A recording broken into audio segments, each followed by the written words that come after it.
இங்கே குழுமியிருக்கின்ற பெரியோர்களே, மாணவர்களே, தாய்மார்களே, உங்கள் அனைவருக்குமே அன்பான வணக்கம். நெடுந்தீவு மகா வித்தியாலயத்திலே நிகழ்கின்ற இந்த விழாவிலே நான் முதன்மை விருந்தினராக கலந்து கொண்டது எனக்கு அளவில்லாத மகிழ்ச்சியை தருகிறது.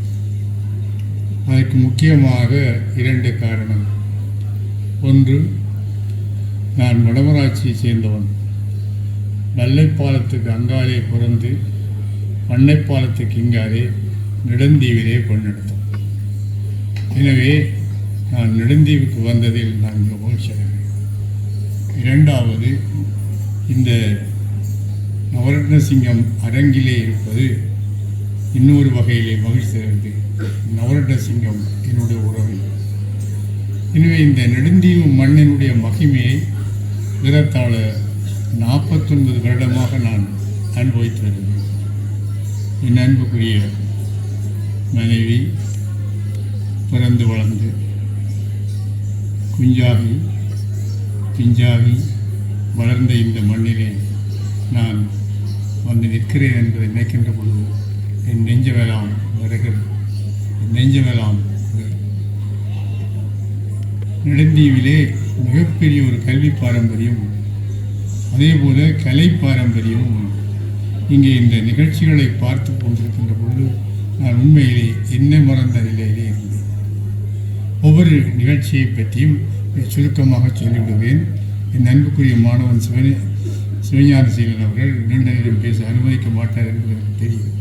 நான் எங்கே பேசுவது நிறைய பேசலாம் போல எனக்கு தெரிகிறது. ஆனால் மிகவும் சுருக்கமாக என்னுடைய உரையை நான் நிறுத்துகிறேன்.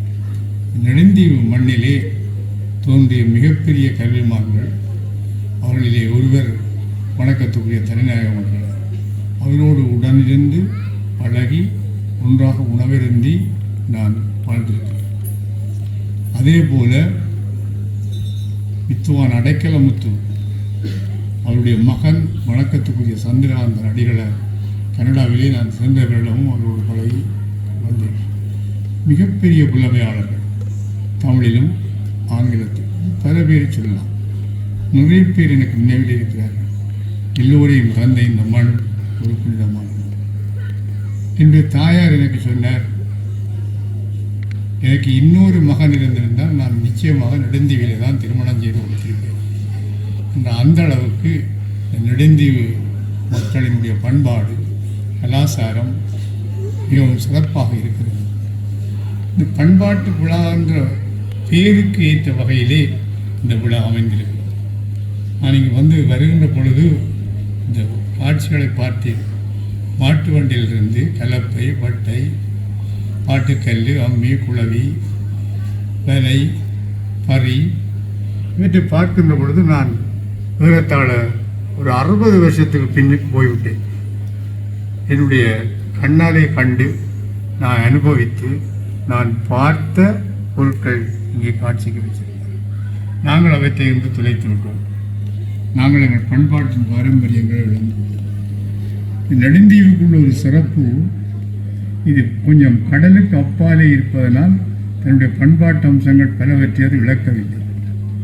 மொழியாக இருந்தால் என்ன, இலக்கியமாக இருந்தால் என்ன, எந்த வகையிலும் அதற்கு ஒரு தனித்துவம் உண்டு. இங்கே தலைவர் அவர்கள் குறிப்பிட்ட பொழுது ஜெயபாலனை பற்றி குறிப்பிட்டார்கள். என்னுடைய நெருங்கிய நண்பர். அவர்கள் ஒரே காலத்தில் பல்கலைக்கழகத்திலே படித்தவர்கள்.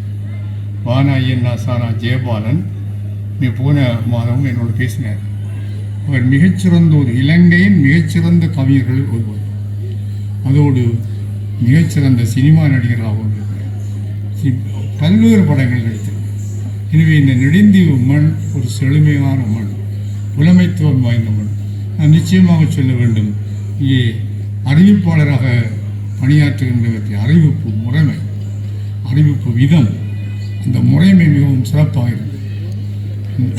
என்னை பொறுத்தவரையிலே நான் பல விழாக்களுக்கு சென்றிருக்கிறேன்.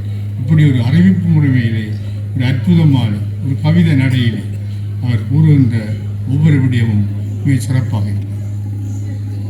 இங்கே நடக்கின்ற இந்த பண்பாட்டு விழாவை பற்றி பேசுகின்ற பொழுது நான் நெடுந்தீவை பற்றி தான் பல விடயங்கள் சொல்ல வேண்டும். இன்றைக்கு ஒரு 35-40 ஆண்டுக்கு மேலே இருக்கும். இந்த நாட்டிலே செந்தில் என்ற ஒரு அரசாங்க உதவி அரசாங்க அதிபர், இப்போ டிஎஸ் இருந்தார். அவரை சென்ற வருடம் நான் கனடாவிலே சந்தித்தேன்.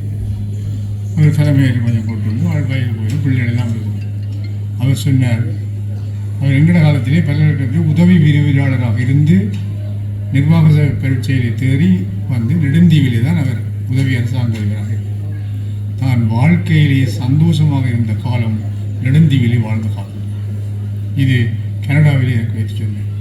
எனவே இந்த நெடுந்தீவை பற்றி மிகவும் ஆழமாக, அகலமாக, நுண்ணிதாக அறிகின்ற வாக்கியம் எனக்கு கிடைத்தது. இன்னொருவர் இங்கே போஸ்ட் மாஸ்டராக இருந்தவர். அவர் பேர் கணபதி பிள்ளை. அண்மையிலே லண்டனிலே ஒரு காலம் வாங்கினார். அவரும் இதே விசாரத்தை சொன்னார்.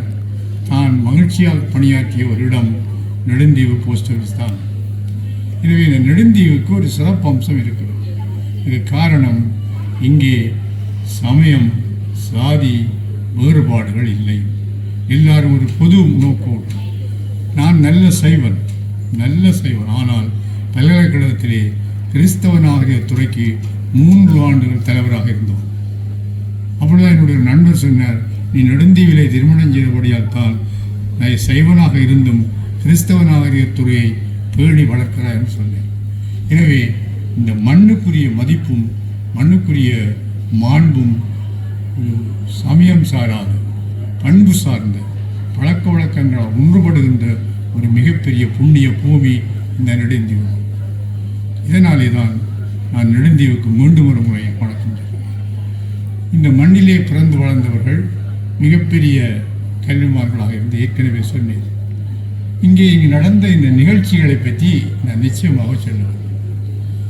உண்மையாக ஒவ்வொரு நிகழ்ச்சியையும் பற்றி நான் நீண்ட நேரம் பேசவில்லை. ஆனால் உண்மையிலே நல்ல ஒரு பிரதேச செயலர் உங்களுக்கு கிடைத்திருக்கிறார். நல்ல வகையிலே அவர் எல்லா விஷயம் பிரதேச செயலர் கீதத்தை படிக்கின்ற பொழுதே நான் இலங்கையின் பல பாகங்களில் உள்ள பிரதேச செயலருக்கும் போயிருக்கிறேன். ஒரு ஒற்றுமையாக, சந்தோஷமாக, ஏற்றத்தாழ்வு இல்லாமல் அவர்கள் பாடினார்கள். நாடகம் போட்டார். நாடகம் போடுவது என்பது எங்களுக்கு ஒரு மரபு. ஏனென்றால் நாடகம் நடத்தினார்கள் தான் சொல்ல வேண்டும். ஆனால் கூத்து போட்டார்கள், நாடகம் போட்டார்கள் என்று தான் சொல்லுவார். ஏனென்றால் அந்த போட்டது மக்கள் மத்தியிலே போக வேண்டும். போட்டதை எடுத்துக்கொண்டு மக்கள் போக வேண்டும். நாடகம் போட்டால் அதிலிருந்து பல விடயங்களை பொறுக்கி எடுத்துக்கொண்டு அவர்கள் போக வேண்டும் என்பதால் ஒரு அற்புதமான ஒரு நாடகம். இன்றைய சமகால பிரச்சனையை முன்வைத்த பக்கத்தில் இருந்த பிரதேசத்தில் கேட்டேன். இந்த பிள்ளைகள் எல்லாம் அங்கே என்றால் நான் நகைச்சுவையாக சொல்வது வழக்கம். முன்னொரு காலத்திலே மூத்தவர்கள், வயது போனவர்கள் தங்களுக்கு நேரம் உள்ள நேரத்திலே பேன் பார்ப்பார். தங்களுடைய பிள்ளைகளை, பேர பிள்ளைகளை, மருமக்களை கூப்பிட்டு வச்சு பேன் பார்ப்பார். இப்பொழுது மூத்தவர்கள் எல்லாம் ஃபோன் பார்க்குறாங்க. எனவே இந்த பேன் பார்த்த பாரம்பரியம் போய் ஃபோன் பார்க்குற பாரம்பரியம் வந்தோம். அருமையான ஒரு நாடகம் எங்களுடைய இந்த லீசிங். ஒரு 4ஆம் வகுப்பு பாடப்புத்தகத்திலிருந்து நினைக்கிறேன். சோமந்திரன் ஒரு பாட்டை நான் அந்த பாடப்புத்தக தெரிவில் நான் இருந்தபடியால் அதை போடுமோடு தெளித்து போட்டேன். சோமேந்திர புலவருடைய பாட்டு.